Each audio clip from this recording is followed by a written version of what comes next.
একঘেয়ে কোনো রান্নাই বেশি দিন খেতে ভালো লাগে না। তাই আমি চেষ্টা করি একই উপকরণ দিয়ে একটু ঘুরিয়ে ফিরিয়ে বিভিন্ন রকম রান্না আপনাদের সঙ্গে শেয়ার করার, যাতে সেই একই খাবারের স্বাদ একটু অন্যরকম হয়। আজ সেই রকমই একটা অন্য স্বাদের চিকেনের রেসিপি আপনাদের সাথে শেয়ার করব, যেটা ভাত হোক বা রুটি পরোটা সবকিছুর সাথেই খেতে দুর্দান্ত লাগবে। তাহলে চলুন দেখে নেওয়া যাক। নমস্কার বন্ধুরা, মেঘার সাথে বাঙালিয়ানার আরও একটি নতুন পর্বে আপনাদের সবাইকে স্বাগত। রান্নাটা করার জন্য আমি এখানে 800 গ্রাম হাড়সহ মুরগির মাংস বা উইথ বোন চিকেন নিয়ে নিয়েছি। চিকেনের পিসগুলো ভালো করে ধুয়ে জল ঝরিয়ে নিয়েছি। এরপর এর মধ্যে দিয়ে দেব হাফ কাপ পরিমাণে টক দই। ঘরে পাতা টক দই নিয়েছি আমি, আর দইটা দেওয়ার আগে ভালো করে এভাবে ফেটিয়ে নিচ্ছি। দই মাখিয়ে চিকেনটাকে মোটামুটি 15-20 মিনিট মতো রেখে দিতে হবে। এতে চিকেনটা কিন্তু খুব সুন্দর সফট হয়। তো সমস্ত চিকেনের পিসগুলোতে ভালো করে দই মালিশ করা হয়ে গেছে। এবার আমি পাত্রটাকে সাইডে রেখে দিচ্ছি। আর নিয়ে চলে আসলাম এখানে একটা মিক্সার জার। এর মধ্যে দিয়ে দেব 1 মুঠো মতো ছাড়ানো রসুন। যতটা রসুন নিয়েছি তার ঠিক অর্ধেক পরিমাণে দিয়ে দিচ্ছি আদা। আর দিয়ে দিচ্ছি স্বাদ অনুযায়ী কাঁচা লঙ্কা এবং একটা মাঝারি সাইজের টমেটো। তারপরে এই সমস্ত উপকরণ একসাথে মিহি করে বেটে নেব। এরপর রান্নাটা শুরু করার জন্য কড়াইতে আমি 2 টেবিল চামচ পরিমাণে সর্ষের তেল দিয়েছি। তেলটা খুব ভালো করে গরম করে নিয়ে এবার এর মধ্যে প্রথমে দিয়ে দেব আমি দুটো ঝিরিঝিরি করে কেটে রাখা পেঁয়াজ। আমি এখানে দুটো মাঝারি সাইজের পেঁয়াজ ব্যবহার করেছি। পেঁয়াজটাকে কিন্তু খুব বেশি ব্রাউন করে ভাজার দরকার নেই। পেঁয়াজের কালারটা হালকা হওয়া পর্যন্ত এটা একটু ভেজে নিলেই হবে। দেখুন পেঁয়াজটাকে আমি হালকা করে একটু ভেজে নিয়েছি। তো এবার এর মধ্যে দিয়ে দেব আমি দই মাখিয়ে রাখা চিকেনটা। আর এই সময় চিকেনের পিসগুলো আমি দই থেকে তুলে এর মধ্যে দিচ্ছি। পুরো দইটা এক্ষুনি দিয়ে দিচ্ছি না, যেটুকু দই থাকবে বাটির মধ্যে সেটুকু আমরা চিকেনটা কষানোর সময় দিয়ে দেব। চিকেনটা দেওয়ার পর গ্যাসের ফ্লেমটা একেবারে হাইতে রেখে চিকেনটাকে একটু ভেজে নিতে হবে। মোটামুটি 6-7 মিনিট সময় নিয়ে একটু ভাজতে হবে। দেখবেন যেহেতু চিকেনে দই মাখানো রয়েছে, এর মধ্যে থেকে কিন্তু অল্প একটু জলও ছাড়বে এই সময়। এই দেখুন, যেমনটা বললাম চিকেনটা ভাজতে ভাজতে কিন্তু চিকেন থেকে একটু জল ছেড়েছে। তো এবার এর মধ্যে আমি বেটে রাখা মশলাটা দিয়ে দেব। পুরো মশলাটাই আমি এখানে দিয়ে দিচ্ছি। এবার মশলাটা চিকেনের সাথে ভালো করে মিশিয়ে নিয়ে এটাকে একটু কষিয়ে নেব, যতক্ষণ না আদা রসুনের কাঁচা গন্ধ চলে গিয়ে মশলা ভাজার সুন্দর গন্ধ বেরোতে শুরু হচ্ছে। আদা রসুনের কাঁচা গন্ধ চলে গিয়ে মশলা ভাজার সুন্দর গন্ধ বেরোতে শুরু হলে এর মধ্যে দিয়ে দিচ্ছি স্বাদ অনুযায়ী নুন, 1 চা চামচ হলুদ গুঁড়ো এবং 1 চা চামচ মতোই আধ ভাঙা করা গোলমরিচ দিলাম। আবারও সমস্ত উপকরণ খুব ভালো করে মিশিয়ে নিচ্ছি। চিকেনের সাথে সমস্ত উপকরণ ভালো করে মিশিয়ে মিডিয়াম ফ্লেমে কিছুক্ষণ এটাকে কষিয়ে নেব।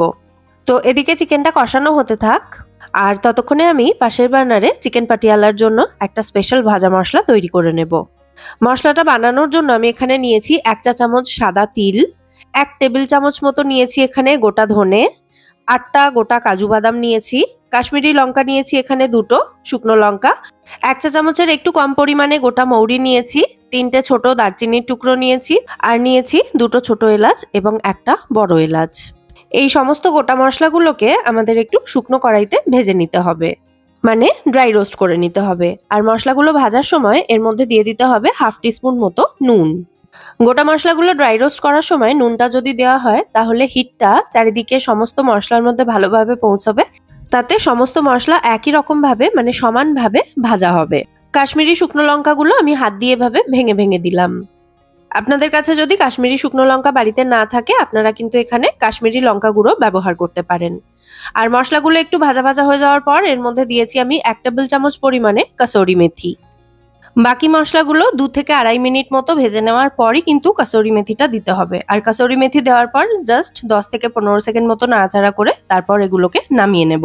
আমি একটা মিক্সার জারের মধ্যেই এটা ঢেলে নিচ্ছি। একটু ঠান্ডা হয়ে গেলে তারপর গুঁড়ো করে নেব। এদিকে চিকেনটাকেও বেশ খানিকক্ষণ সময় নিয়ে কষানো চলছে।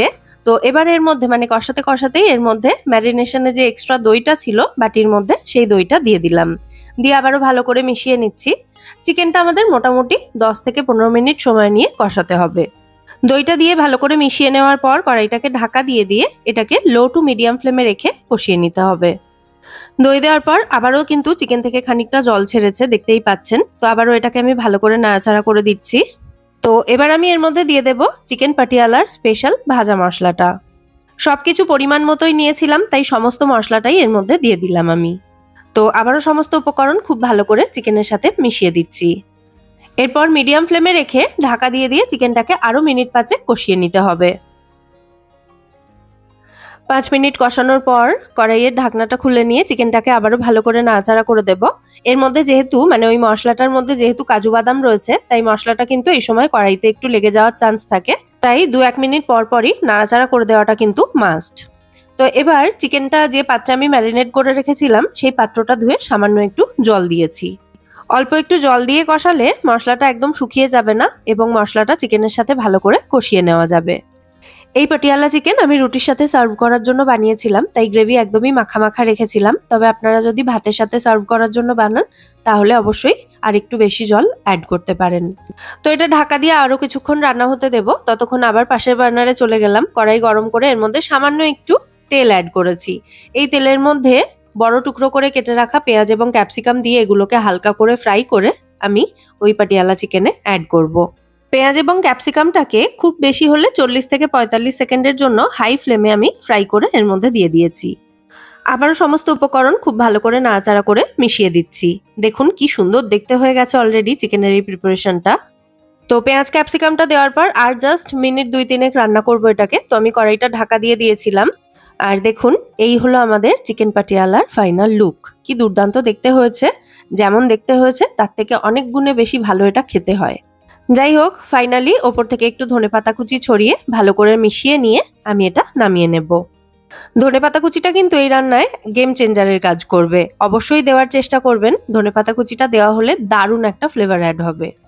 ব্যাস, ফাইনালি আরও একবার ভালো করে মিশিয়ে দিয়েছি এবং আমাদের চিকেন পাটিয়ালা এখানে একেবারে রেডি হয়ে গেছে। তবে এটাকে আমি এক্ষুনি সার্ভ করব না। এই অবস্থাতেই কড়াইটাকে ঢাকা দিয়ে গ্যাসের ফ্লেমটা অফ করে এটাকে 5 মিনিট মতো স্ট্যান্ডিং টাইমে রাখবো। তারপর সার্ভ করব দারুণ টেস্টি চিকেন পাটিয়ালা। এবার একটু খুলজা সিমসিম করি। ফাইনাল রূপ দেখে আমি তো মুগ্ধ হয়ে গেছি পুরো। সমস্ত বাড়িতে থাকা উপকরণ ব্যবহার করেই কিন্তু এই চিকেন পাটিয়ালা আমি তৈরি করেছি, তাই অবশ্যই চিকেনের এই রেসিপিটা আপনারা বাড়িতে ট্রাই করবেন। মাস্ট ট্রাই রেসিপি কিন্তু এটা। আর আজকের এই চিকেন পাটিয়ালা রেসিপিটা আপনাদের কেমন লাগলো সেটা কিন্তু অবশ্যই আমায় কমেন্টে জানাবেন। আশা করি রেসিপিটা ভালোই লেগেছে। যদি ভালো লেগে থাকে ভিডিওটাকে বরাবরের মতো একটা লাইক এবং শেয়ার করে দেওয়ার অনুরোধ রইল। আবার দেখা হবে আপনাদের সঙ্গে পরের পর্বে নতুন কোনো রেসিপির সাথে। সবাই সুস্থ থাকবেন, ভালো থাকবেন এবং সবাইকে খুব ভালো রাখবেন। নমস্কার।